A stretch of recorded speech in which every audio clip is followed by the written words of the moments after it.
Good morning, everyone. Happy Monday. I hope everyone's doing well. I hope everyone had a great weekend. If not, well, you have another weekend next weekend. So there you have it. Look on the bright side. So today I'm going to talk about short-term desires and long-term consequences, or I should say short-term desires have long-term consequences.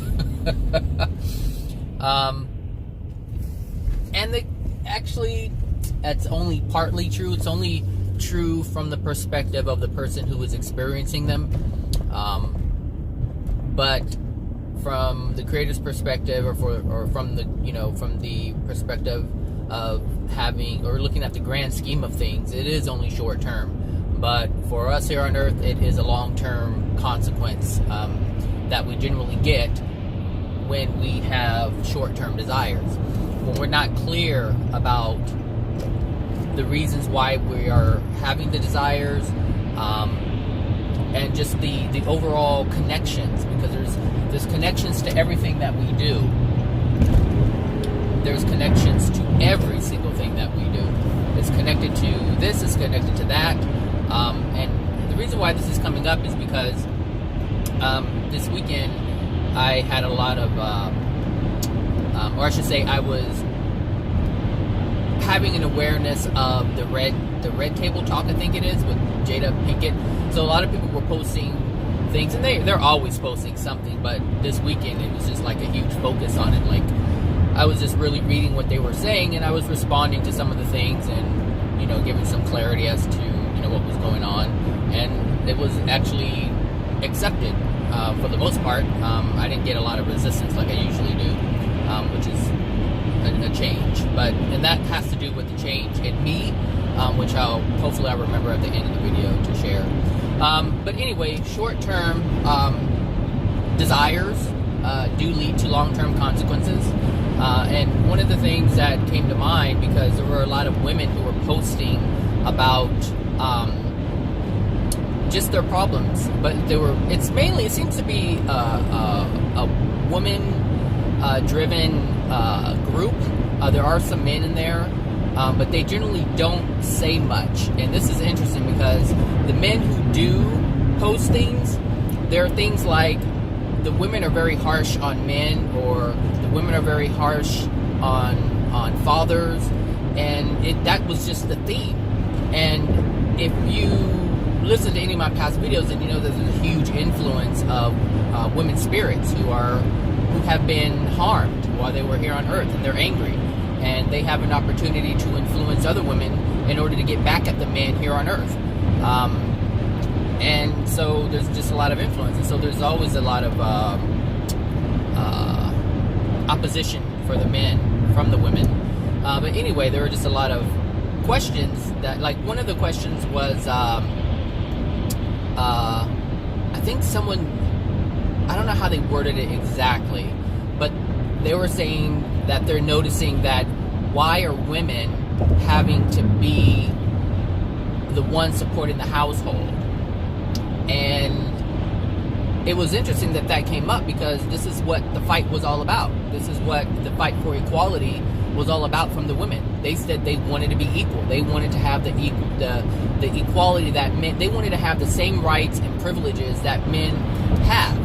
But the thing is, they weren't focusing on the obligation, or I should say the responsibilities that the man has or had back in the day, which is what they wanted. They wanted what they thought was freedom, but they didn't understand that what men were doing were sacrificing a great deal. They were sacrificing time away from their family. They had to be at work away from home for about 10 hours a day, and they couldn't see their child grow up. They couldn't be with the one that they loved, so they had to go and work. But women felt like they had to stay in the house. They felt like they were trapped. And I'm not saying that it's a wrong thing. I'm not saying it's a bad thing. I'm not saying anything like that. I'm just saying this was the view from women. They wanted to, because from the perspective of a woman who never leaves a home, they see the man going out, dressing up and laughing and hanging out with his buddies. But they didn't understand that men really weren't able to see their children. And so women fought for equality, and they're still fighting for it, but they don't understand all that's included in that.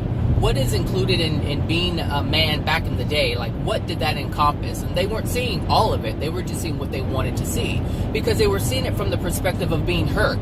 They were seeing it from the perspective of being left out. They were seeing it from the perspective of not being able to have freedom. But this was from their perspective. This was from their perspective. But that perspective was from the perspective of lack, from the perspective of not having what someone else is having, or what they feel, or what they believe someone else is having. And so now women are able to make money on their own. Some women are able to make more money than a man. They are able to do what the man did, support a household. But now I'm seeing a lot of complaints about that, because here's the thing. In that fight, within that fight, and understand that each and every fight that is had on earth is based on something that's unloving. It's based on pain. All fighting is based on pain. So when a woman fights for equal rights, it's based on the pain of feeling as if they don't have any. It's based on pain. And anything that comes from a place of lack, a place of pain, a place of struggle, a place of feeling like they don't have equality, there's something unloving present. And because of that, they are going to be blind to certain things. And these are the things that they were blind to. And so because they were so angry with men, they were just so angry with men, and they felt like they can do, and it's still seen today actually. Women feel they can do what a man can do, and they don't need a man to do it. That's it. That's what their belief is. And so they had a desire of being able to do it on their own, and guess what? Now they're able to do it on their own. They got their wish. Whatever their desire was, they now have it. As females, they now have exactly what they asked for. But like I said, it was from the perspective of lack. And so it was from the perspective of pain. And when we're in pain, we don't see clearly. When you don't honor those who are doing something, because the bottom line is men were providing. Yes, women were taking care of the household, the home front, but men were providing the money, the funds, in order to do that. Where do you think the clothes came from? Yes, women did make the clothes, but who bought the fabric? Who paid the money to buy these different things? Who went out and did trade? This was a system that was in place. Now, I'm not justifying what men did to women that were unloving. That's not what I'm saying.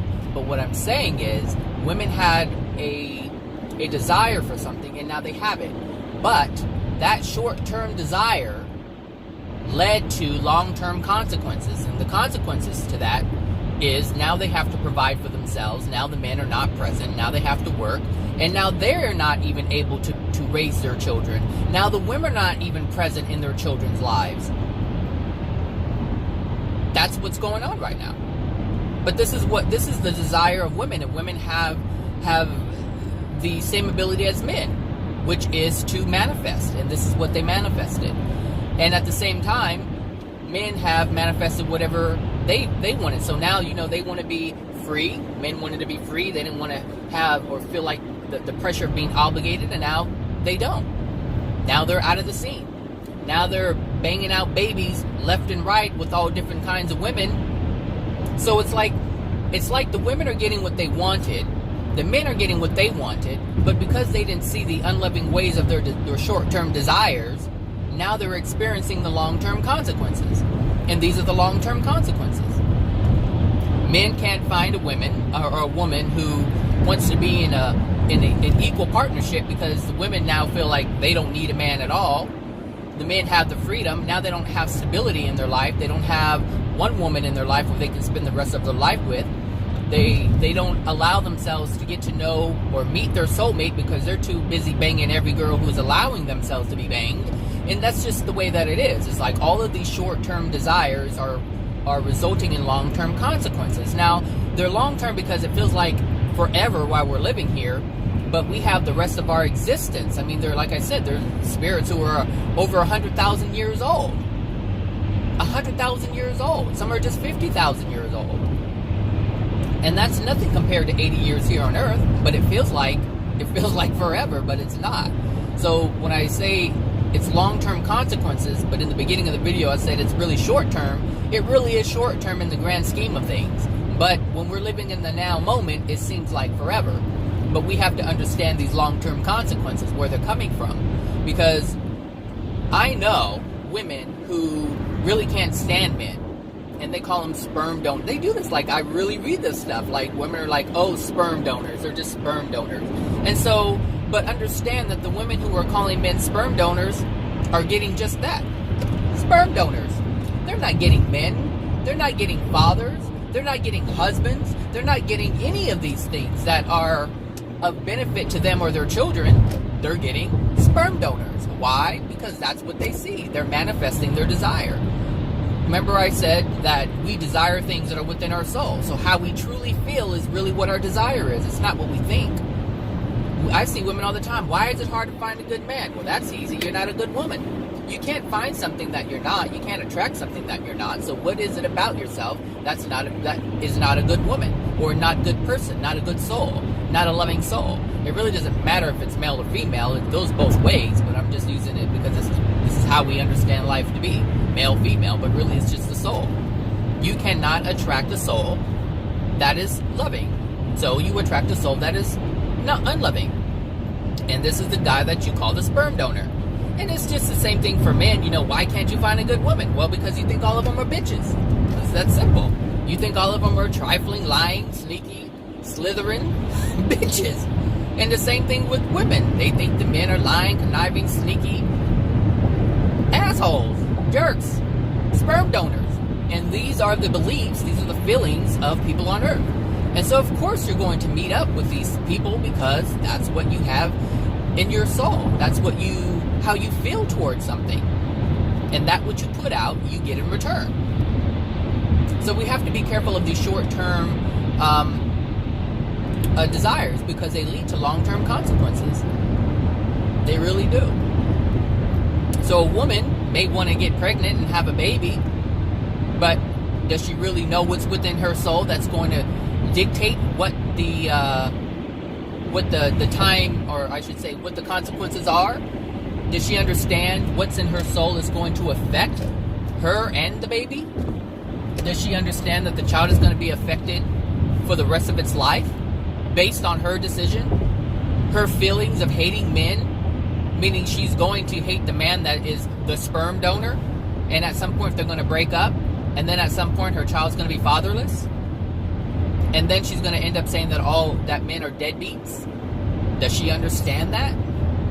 Not really. Most women don't, which is why you see so many of them today. A lot of women today are having kids, and they're either divorced, they're broke up, or they didn't have a dad, or they didn't have a boyfriend to begin with because they let anybody hit it. It's that simple. It's that simple. It really is that simple. I would love to have kids, but I understand the long-term consequences. And to me, I understand that it would be a consequence to me because I enjoy my freedom. I enjoy it. I like being able to go wherever I want to go. I know with the income that I make, I really couldn't afford a child. I would be broke and struggling. I would be just like my mother was, broke and struggling. Because children are expensive. I understand that. I understand that fact. Children cost a lot of money. And the money that I make sustains my desires. And so I'm not willing to sacrifice that, nor am I willing to put my child through that because I've been through that.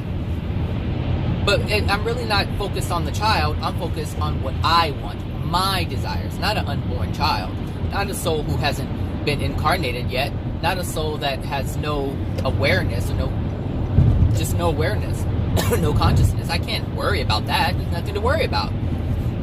There's really nothing to worry about other than me being aware of my desires. And I desire to do different things.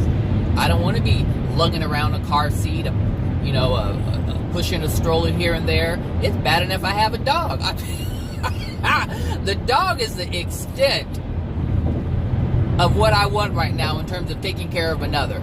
I am not prepared to take care of another. I like to be able to do what I want to do. And so I won't make a decision based on a short-term desire. So when I'm hanging out with my nephew, I think that's great. I think it's fun. We can go to Disneyland and do all those things. But I also have to realize that I skipped the diaper phase. I skipped having to wake up in the middle of the night to feed, to change, to burp, to rock. I skipped. I didn't have to endure any of that. Why? Because it's not my desire to do that. I have no desire to do that. I mean, if somebody said, "Hey, Zach, I'm in a bind. Can you watch the baby?" Sure, a day, a two, maybe even a week.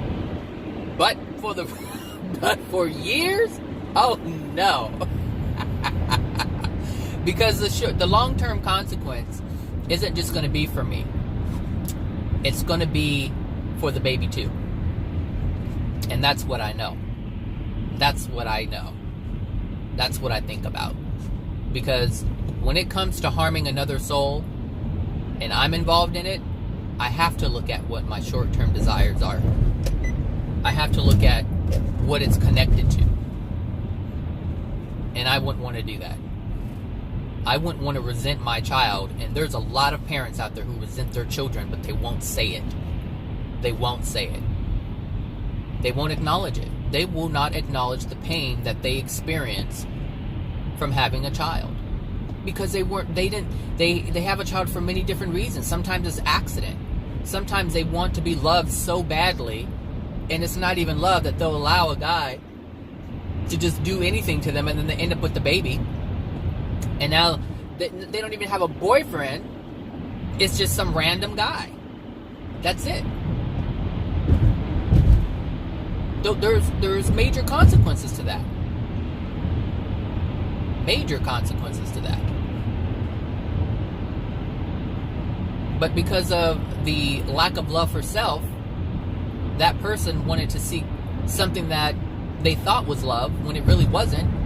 And that's what I'm saying. The lack of love for self causes people to make decisions where they cannot see the consequences that are attached to it, the results that are attached to it. They can't see it. And this is why they make the decisions. To meet their short-term desires. They take the action to meet their short-term desires. And then in the end, they're stuck with it. They really didn't want the baby. That's not what they wanted. They wanted the feeling of comfort from the other person. That's what they wanted. And because it wasn't real, they didn't get what they wanted, and they ended up with something else because they weren't clear. They weren't clear because they were wounded. Wounded creatures never see clearly. A tiger who is wounded, and there's a man approaching it trying to help it, will try to attack the man because it does not understand. It's blind because of their pain. Pain blinds you. Pain is what allows people, human beings, to get with people who don't love them.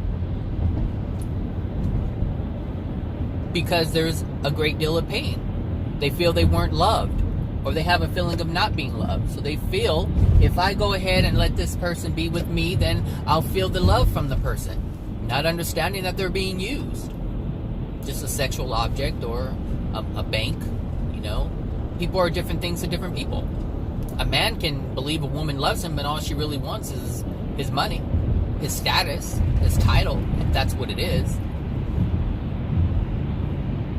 It's no different. But in the man's pain, in the man's search for having someone to love because he didn't feel love growing up, he will allow this woman who's willing to use him. And the same, like I said, the same thing for the woman. In her pain of feeling feeling that she wasn't loved, she'll allow this man to be her or be his basically sex slave in exchange for goods. What are the goods? Well, what do you want? You want a house? You want a car? You want jewelry? You want to go shopping? You want to get your nails done? You want to get your hair done? It just depends. It's different for everybody. But these short-term desires have long-term consequences because you never know when the person's going to get bored of you. A person who uses someone gets bored very easily. Very easily. And sometimes, they get bored when you're older. And their money can buy someone who's younger. And that's your long-term consequence. So you spent 30 years of your life with this person thinking it was love, and then they were done with you. I know, I mentioned it before, I know someone who had kids, and they weren't happy with the person that they had kids with. And so they stayed until the children, their goal was to stay until their children turned 18. So they spent all that time with the person that they didn't love because they didn't want to pay child support. And then by the time they see this, it was from the perspective of someone who was younger. But 20 years later, what happens? You're older, you're not as attractive to many, your body's broke down, and the thing is, your body breaks down because you're living with a great deal of unloving things within you. Dishonesty. For years and years, you've lied to the person you're with saying, I love you, when you didn't. For years and years, you said, oh, I'm happy, I'm with you, when you weren't. And these unloving things, these unloving actions, these unloving words, these false feelings that you're giving someone is unloving. And as a result, your body breaks down. Because that's the consequence of having unloving things within you. It destroys the body. It deteriorates. These short-term desires, let me tell you, long-term consequences. That's why it's best to just be honest. Just be honest with yourself and say, you know what, I made a mistake. I don't love you. I don't love you. And I'm sorry I did what I did. But I don't. I mean, take responsibility for what you've done, but be honest. That's something completely different. You're better off telling the truth and saying, you know what, I don't love you. I understand we have a child. I will meet my obligations. I will be responsible because I'm taking responsibility for my actions. I helped make this child. I will be the father to this child, but I cannot be with you. That's what being honest is. And you're rewarded for that. Have sorrow for what you've done. What is that called? Repentance. Have sorrow for the things that you've done. And take responsibility for the things that you've done. And move on. And you can have a great life. Of course, the other person is going to be devastated, but understand that that other person is devastated because of their inability to see the truth of why they decided to make that decision. It's so blinded, why they were so confused to allow someone who didn't love them in the first place. Look, lately I have been getting, I don't know if you want to call it hit on or whatever. And these people claim that they really want to be with me. And I'm like, it's not true. I know, well, I can say it's true. I understand their desire, but it's a short-term desire. It's not a long-term desire. Because if they really knew who I was, they wouldn't want to be with me. Because I'm not willing to sustain anyone's facade.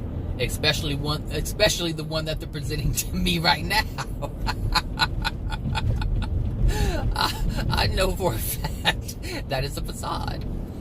It's something that they want. Oh, they see something that they like.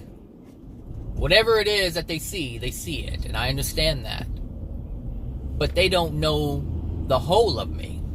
They don't know that I can't sustain what their desire is because it's a facade. They just don't know it's a facade. And if I say, oh, okay, yeah, let's date, let's, be in a relationship. If I do that, then I get everything I deserve, including the consequence for misleading the person when I know better. I can't get the consequence for not knowing. I get the consequences for knowing and still moving forward with it. Because it's still unloving. Whether you're blind and you're making an unloving choice, or you're conscious of it and making an unloving choice, you still get consequences for the unloving choice. They're just for different reasons. Different reasons. I would have an added consequence because I know better. I'm not just making a blind decision. I'm making an informed decision. Like I do know. And that's one of the reasons why, people don't want to have anything to do with the truth. Because they know. We know. If we know better, this is why people say, oh, don't tell me. I don't want to know it. Don't tell me. Oh, gosh, I have a boss who says that all the time. Just don't tell me. I know it's illegal. I'm just saying it's illegal. Don't tell me about it. I mean, she knows about it. which means she's really not absolved from the consequence of that, the price of that, because she knows. But in her mind, she's trying to trick herself, and she knows. She knows that it's illegal. She knows that it's wrong. If she didn't, she wouldn't have said what she said. So she believes she's fooling everyone, and she believes that other people are making a decision that are that's on them, something that they have to be accountable for, and she won't. She's basically saying, I'm not going to be accountable. I'm not going to be held responsible or accountable for this.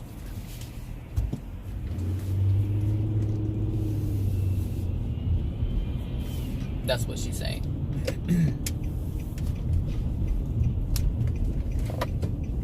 That's what most people say. Don't tell me. I don't want to know. I don't want to know. But you are. You are responsible for it because you already know. Just because you say you don't want to know doesn't mean you don't know. You're already aware of it. This is what I'm saying. You know, I said before, you know, we are aware of the things that we're doing before we do them. You may want to act like we don't. We want to act stupid, but we're not stupid. We're not stupid. We know before we do it. I don't care how retarded you think you are or how retarded you think someone else is. It's not true. They know better. They know better. They just choose to ignore it. They choose to. And this is why you can't feel sorry for people, because people know. People are presented with the information long before they make the decision. Long before they make the decision. That's a brand new car. It looks brand new. Kind of new. Back windshield is replaced. He must have been. The only thing I can think of, since there isn't any damage to the car, or they could have had body work done, I guess. Maybe that's it. Maybe there was an accident. There was body work. I was gonna say someone busted out their window on purpose with a bat, but anyway, so short-term desires, long-term consequences. Gosh, the best thing to do in situations is, you know, when we desire something, look at all that it's attached to. Look at all that it's attached to. Look at all the things that could happen and ask yourself, do I really want to make this choice? Do I really want to take this action? You know? Do I really want to have sex with this man who is a stranger and possibly end up pregnant, or possibly end up with herpes or whatever it is? Like, do I really want this short-term desire to be met? And what are the long-term consequences? Because the thing is, the long-term consequences, and of course they could be good or bad, but the long-term consequences of something that's unloving, a desire that is based on something that's unloving, they just have a way of just changing our lives, you know, forever. It really does change our lives forever. And it doesn't always have to be in a bad way, because whatever painful karmic consequence that you experience, at some point in the future you'll have an understanding, you'll release the pain from it, and you can use that to help someone else. So it's not all lost. And when I say long-term consequence, it isn't technically a long-term consequence, because it stays with you forever. You just hold it differently, or you hold it in a different vibration. So it doesn't always have to be bad. It can change to something that's positive later when you have an understanding. But at that point, you have to have humility and understand. So basically what's happening is you have the understanding that you didn't have before you made the choice.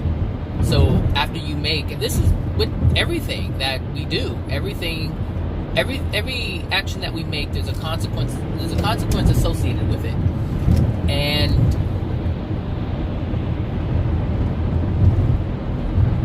once we are humble to what we did, when we understand the action that we took, when we understand how it's connected to everything. 703, what is this?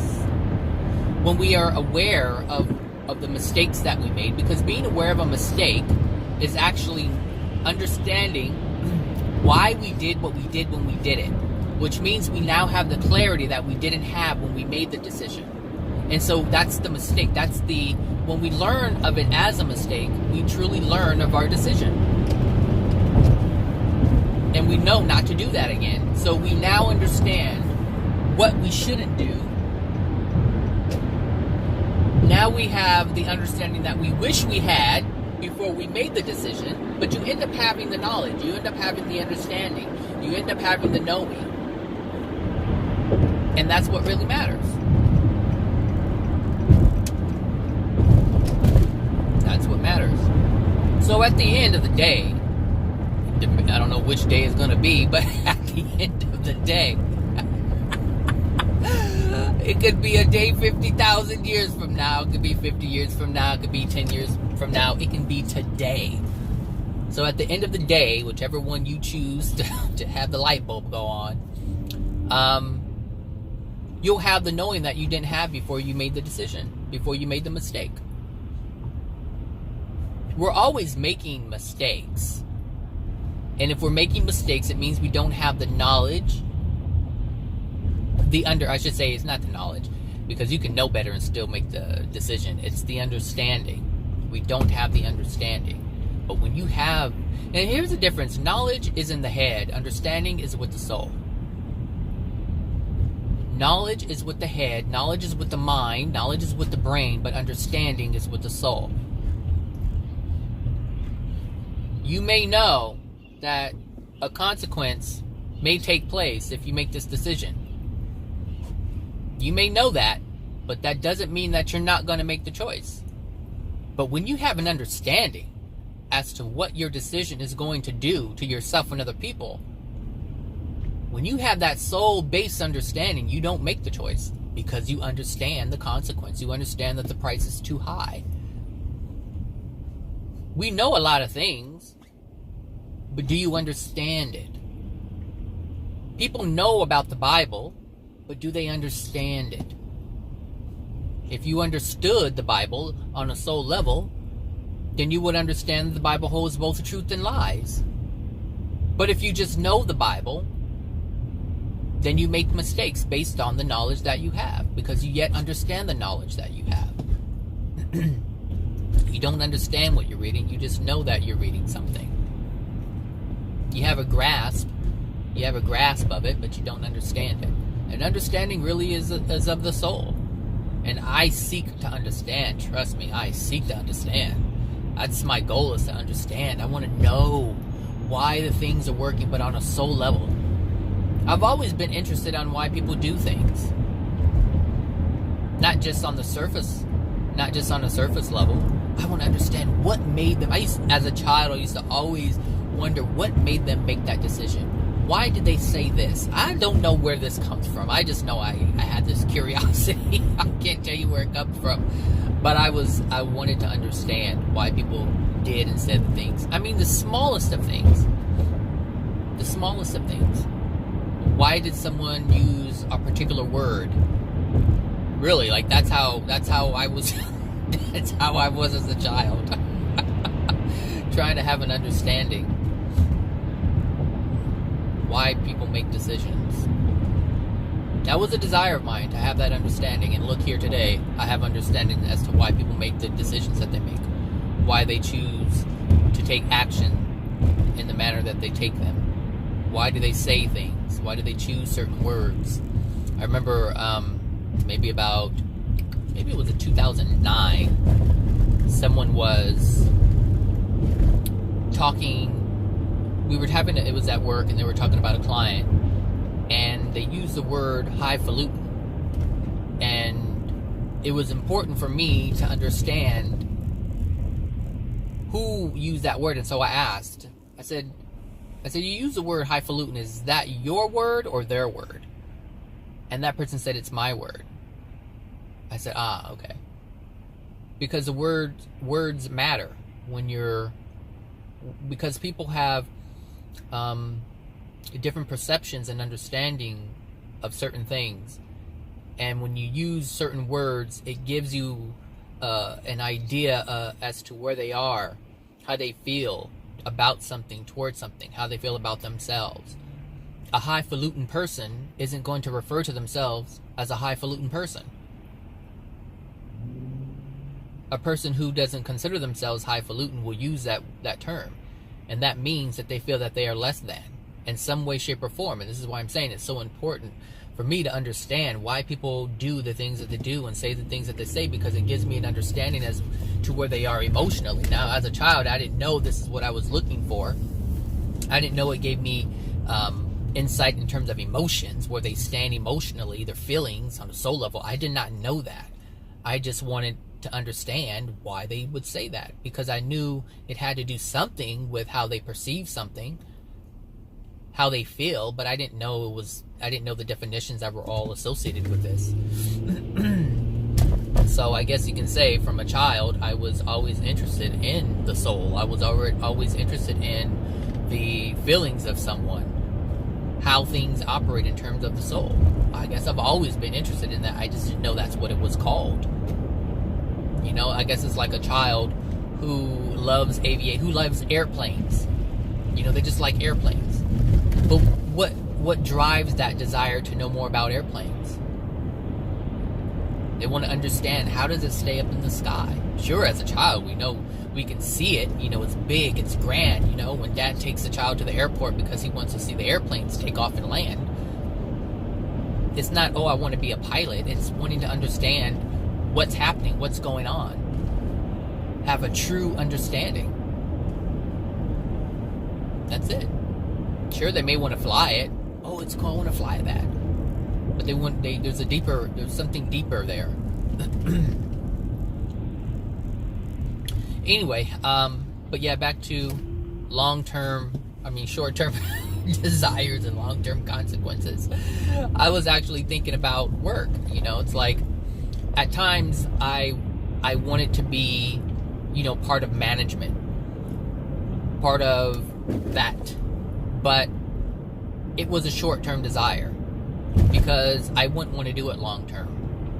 Like, there's certain things, and that's what I didn't understand, is there certain things I want to be able to help with, but I don't want it all. I don't want the stress of it all. I don't mind helping here and here and, you know, sharing the knowledge that I have, but I truly understand that I don't want all of the responsibility that come with that. That's not what I want. I don't mind helping here and there, and I think that's why I like doing what I'm doing, because I can help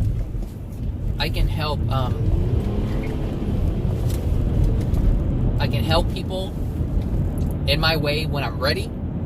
I can take charge when I desire and leave it all behind when I desire. But I don't choose or desire to be or have a title that dictates that I have this type of responsibility 24/7. That is not what I desire. And so I have to be careful with my short-term desire. I have to be careful and mindful of not trying to prove myself to someone so that they can recognize me and give me a position of management of some sort in that capacity, because I can screw myself, because I would be blind. But I'm not blind. I understand I don't want I see exactly where I work. I've been there for over 15 years, so I see the chaos that's associated with management. I see it. I think I'm going to turn here because there's an ambulance coming. I'm not going to be dealing with that.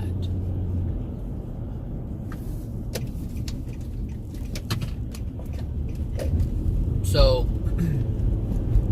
you know, I'm mindful of that. And so even though I have the short-term desire, I leave it there as a short-term desire. But I allow myself to not take on the responsibility. So I guess what I'm saying is I'm not making a short-term decision that will have long-term consequences, because I understand the true long-term consequences of that decision.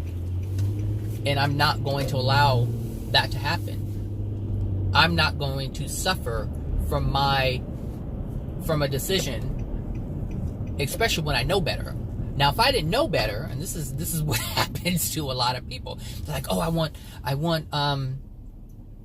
to be a manager, mainly because they want power, they want money, but they don't understand why they want the power, and they don't understand why they're not able to have money freely, why they have to overextend themselves to get something.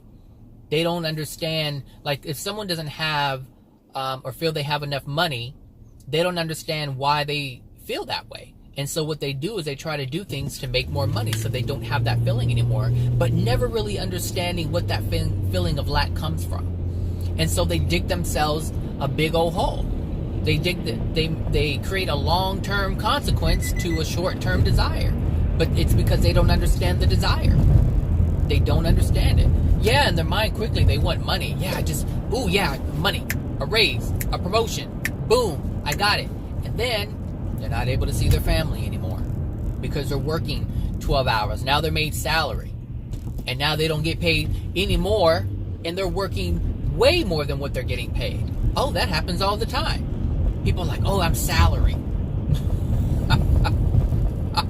And then they're like, okay, we're pulling an all-nighter. And they're like, damn. And so you don't know. You just don't know. But because they wanted something and they didn't understand why they wanted it. Because had they understood it, had they found the emotion that's attached to it and released it, money would have came to them. And they wouldn't have had to work any harder for it. That's what happens. So be careful of your short-term desires. That quick fix. Because people are always looking for the quick fix. Maybe that should be best. People will understand that one better than long-term desire. But really, it's your quick fix. That's with all quick fixes. Not feeling good? What do you want to do? Snort some cocaine? Sure, quick fix. But there's long-term consequences. You want to get high? Sure, quick fix. But there's long-term consequences. There are long-term consequences to quick fixes. Quick fixes that are based upon unloving action, unloving desires. And if you're making a quick fix or making a decision to meet your short-term need based on trying to alleviate some pain, some things that make you uncomfortable, it's going to cost you because you're in denial. It's going to cost. Damn, the price is too high, people. I'm telling you, the price is too high. We don't see it now, but you see it later. But by that time, you've already paid it. You've already paid it. And it's kind of like this, if you want to look at it from a physical perspective. The soul has a certain amount of love within it. And that's your bank. All right? That's your bank. Your soul is your bank. Your soul is a bank that holds love within it.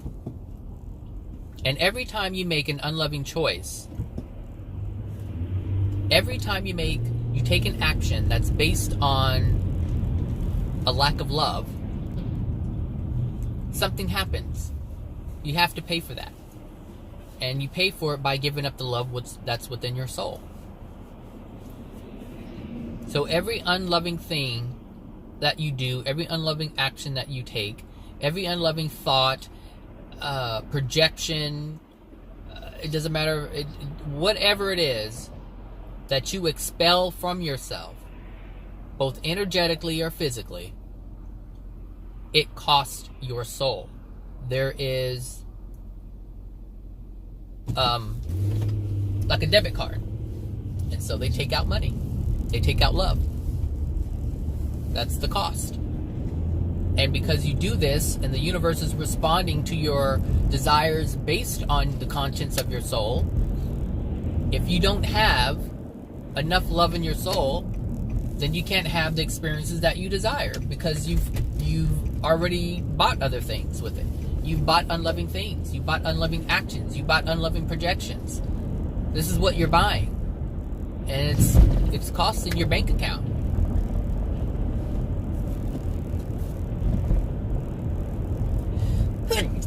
Excuse me. That sun was in my eye and made me sneeze. I used to do that all the time as a kid. But yeah, so hold on a second. I dropped my phone. I don't know where it is. Where's my phone? Oh my gosh. Is it still recording? Well, good thing I use these little sceneries to cover it. Anyway, I'll be right back. Okay, I'm back. That was so funny. Technical difficulties. So as I was saying, it's it's like the bank account. You know, it is when we make decisions that are unloving, when we take actions that are unloving, when we have thoughts that are unloving and feelings that are unloving, it costs us. And little by little, small amounts, large amounts, depends on what it is, of love depart our soul. And a debt enters it. And that's really what's happening. This is why we have to pay back that debt, because we're holding that debt. Because we spent money, and every time, it's like when we put something out, we always get something in return. That's the way it works. When we buy something, we get something in return. But the way that it works with love is a little bit different than money, obviously. But how it works with love is, it's like, okay, and this is, I keep telling you people this. I'm like, look, the things on earth represent everything that happens with your soul. Every physical thing is not random. It's there on purpose. The system that we create is there on purpose so we can understand ourselves better, so we can understand the soul better. Everything that you see is to help you understand the soul. And so how I'm explaining this is just one way that the universe provides for us to have more clarity to understand the soul better. There are many different ways that people can understand the soul. Many different ways. But the soul operates the same. It just looks different to different people in the physical. That's it. Something may stand out to someone in one way. Someone could use nature as an example. Someone could use architecture as an example. It really doesn't matter. I mean, we're only able, understand this, we're only able to create things that are giving us a lesson, that's giving us clarity. That's all. That's the only way we can create. So what I was going to say is, the soul is, how it operates. So I told you, when you do something unloving, there is a part of love that we pay for that with. So it exits our soul.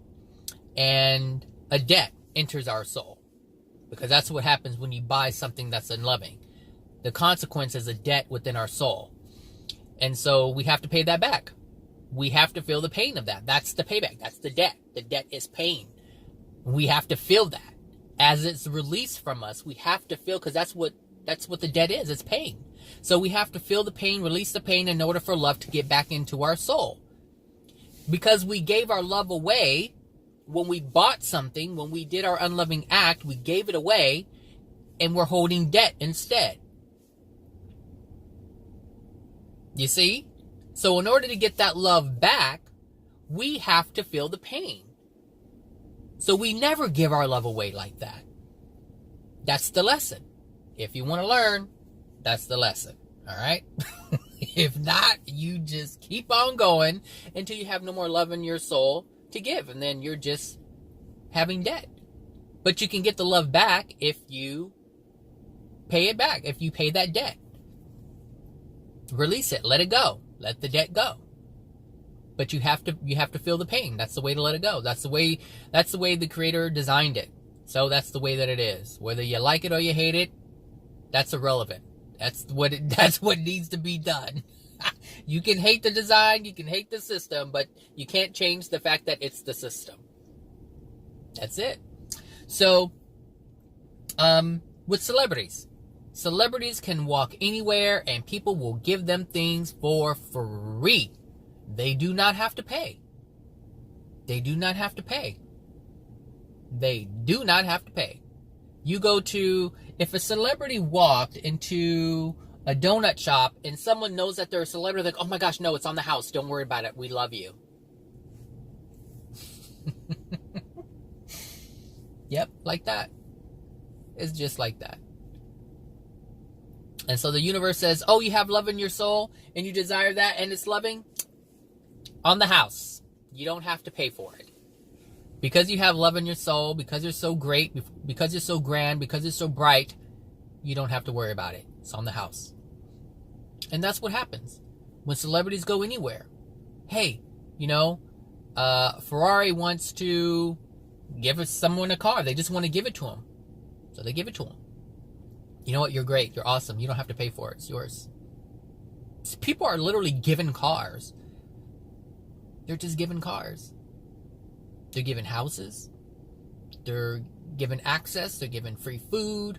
They go to a restaurant. They say, don't worry about it, Miss Jackson. It's on the house. Janet Jackson goes to restaurants. She doesn't even have to pay. And she has abundance of money to pay. She can pay for everyone's meal in the restaurant because she has so much. And they say, it's on the house, Miss Jackson. It's an honor. It's a pleasure. That's the way it works. But for the average person, they have to pay. And that's the way it works with the soul. That's the way it works with love. You're working with the universe instead. There are people who are not rich, but they have a great deal of love in their heart. They have a great deal of love in their soul.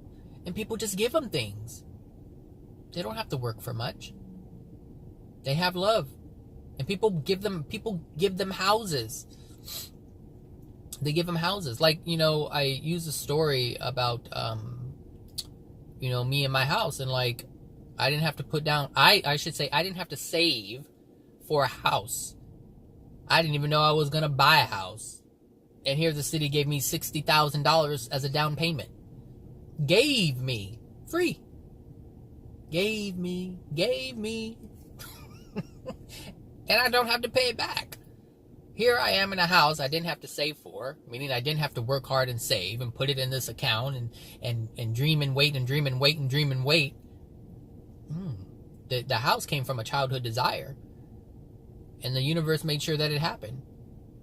It put me in the right place at the right time and it put me in the company of a person who really didn't like me, who told me about it, and then that was it. Like, the universe does all kinds of things. I didn't hate the person because the person hated me, and for whatever reason the person shared the information with me. That's just the way the universe works. The universe caught him on a good day and was able to use him in order to deliver something to me. And that person is funny because the person said, hey, the city's giving away money because this is during the end of the housing crisis. And they were trying to rebuild everything. And this person knew about all kinds of things. I didn't go searching for that stuff. This person said, hey, the city's giving away, money for down payments on a house. You can get into a house. You don't have to pay anything. I was like, oh, really? Okay. And so I said, oh, well, let's do this. Let's see who can get in the house first. And so we made it a competition. We made it a race. And I got a house and he didn't. He couldn't. And this is what I'm saying. The universe works in ways like that. Like, the universe used him so that I could get something, even though he was not in a vibrational alignment for it. Now, he's the one who wanted a house. He wanted it so badly, but he couldn't get one. He could not get one. And that's something that I know he can't explain. It's something that's difficult for someone like that to reconcile. It's like, how could I not get it and I'm the one, and the other person get it and I'm the one who told that person about it? Because they don't understand the soul. They don't understand the universe. If I'm kept from getting something, I'm understanding the universe. I'm understanding that I can't have that right now. For whatever reason, I can't have it right now. Now, that's not to say that I can't ever have it. The universe doesn't just forever keep something from you, because the universe is not responding that. It's not acting like that. It's responding.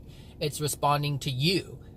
So my soul condition said, you can have this house. My soul condition said, you can have this car. My soul condition said, you can have this, you can have that. My soul condition said, you can have this position at work where you're not overworked and stressed. That's what happened. I doubled my salary without even asking my employer for it, because I have income coming in from different sources. And it's not something that I tried to make happen. It happened when I stopped trying to make it happen. I used to ask for raises, and then I just stopped. I'm like, it's just a futile effort. Just stop. And I still desire to have more money, but I didn't have anything within me that was trying to figure out how to do it. I wasn't trying to do the universe's job for the universe. I allowed the universe to do its own job. I wasn't designed, my soul was not designed to figure out how to make things happen. My soul was designed to experience the things that I desire to happen. That's it. But people want to make things happen. You see it all the time. You see it all the time. People, do this investment, do that investment. You got to do this business and do that business. You have to get involved with real estate. You have to do this. You have to meet this person to make that happen. People are scheming left and right to make things happen, and they're working their minds. They are working their minds to make it happen. And they don't understand that they don't have to work that hard. I understand I don't have to work that hard. Like I said, I doubled my salary. I just realized it the other day. I was like, I am making double what I was making just from my regular job. That's huge. I've doubled my salary? Come on. And I didn't even try? Oh, Lord. My gosh. I mean, that's freaking amazing. Do I want more money? Absolutely. Do I know it's coming? Yep. It's coming. And it's coming because I'm not trying to figure out how to make it happen. I'm just relaxing my soul. I'm not constricting my soul. I'm not making it tight, because every time you try to figure something out, you tense up to make it happen. This is your desire. You're like, okay, I got to do this, I have to do that. And there's a tension that's within your being, and you don't even realize it. You don't even realize it. Just in your existence, there's tension. And if there's tension, then that should let you know that there's something going on within you that shouldn't be going on within you. You're trying to control something that you don't really need to control. And if you feel you need to control it, there's something that's preventing the universe from just bringing it to you naturally. Hold on a second.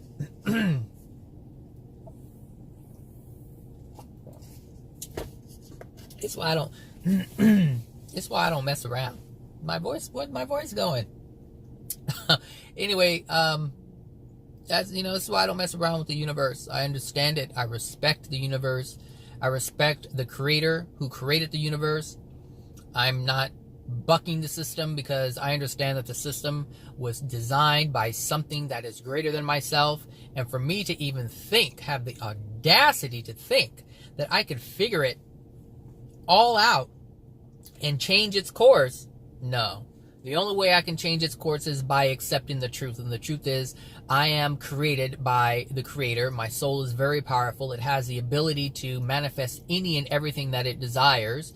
And it's best if I do it in a loving way. And being that I know this, now it's my desire to get rid of the things that are unloving within it, so that I can manifest the things that I do desire, that I don't even know I desire yet. Like, there are things that I have yet to desire because I don't know that it exists. And I don't know it exists because I haven't gotten to a place where I feel I can desire anything that does not yet exist. Most people try to get things that already exist, but they're looking at something that someone else has, and then they feel like, oh, I want that because I don't have it, versus someone, I kind of mentioned the whole Rolls Royce thing in the last video, where I said before the Rolls Royce was created, there was someone who desired something like that. All the things that I'm talking about, like the first Rolls Royce ever. that was the height of their imagination, of their desire to conjure up something that had not yet been created. But in their mind, it was being created and it was made manifest. And then someone else took that, or they took that manifestation and they built on top of that. Oh, well, I created this. This is the first Rolls Royce. It's an awesome creation, but I want to add more. I want to put more into it. I want to make it great. I want to make it amazing. And then that person died. And then someone else took over and they had a new vision built upon that platform. And they desired more than the previous person. And it's easier to create things that don't yet exist than it is to kind of grab onto something that someone else has and you want it because they have it and you don't. There's a huge difference, because it's a difference in desiring something that you don't have versus creating something that doesn't exist. Because when you create something that doesn't exist, you don't feel that you're lacking something, because there's not yet something that's created for you to feel the lack of having. This is why it's best to create your desire, whatever that is. If you stop looking at what people want or what people have, you'll be able to desire something for yourself, from yourself, for yourself. Create from yourself, for yourself. People desire money. That's not what you should be desiring. Desire things that you desire. What do you wish to have? The money comes along in order for you to have it. And sometimes the money doesn't come along because someone will give it to you. People are given cars all the time. People are given houses, cars, clothes, jewelry. Someone dies and is given something. Oh, do you know how many people die and leave brand new cars or houses, and their children get it and they can't do anything with it, and they're like, well, what are we going to do with the house? Well, we know this family, they need a place to stay. Let's just tell them they can stay there. And then the person's like, oh my God, this is the best thing ever. I know God answered my prayers, and all that stuff goes on. But they desired it. They desired it. But generally people get things after they've given up trying to make it happen. This is what I'm saying. You don't have to have money to be given something. You desire to live in a house, you desire to live in a house. You know, desiring to live in a house and desiring to own a house are two different desires. Two completely different desires. Some people may believe, gosh, I'll never own a house, but I sure would love to live in one. And guess what? The situation that I just explained happens, where someone has said, you can live here. Just, take care of it. I have a friend who has properties all over the place. His grandmother, just back in the day, bought properties, rental properties, and certain people can stay there. Even my brother is a prime example. A guy owns a house or houses, and he allows my brother to stay in the house. My brother's not paying anything for it. He can just stay there. Why? To just maintain it. That's it. My brother doesn't feel he can buy a house, but he's certainly living in one. I think it's like 4 bedroom house. It's a huge house. And he's living in it. He's not paying anything for it. That's it. That's it. That's all. Oh my God, this video is an hour. Okay. All right, everybody. I hope you have a great Monday. I hope you learned something from this. If not, hey, maybe you hope you learned something from a different video or from someone else. Just at least as long as you learn something, right? So have a great Monday. Have a great week. And I will talk to you guys later. Bye now.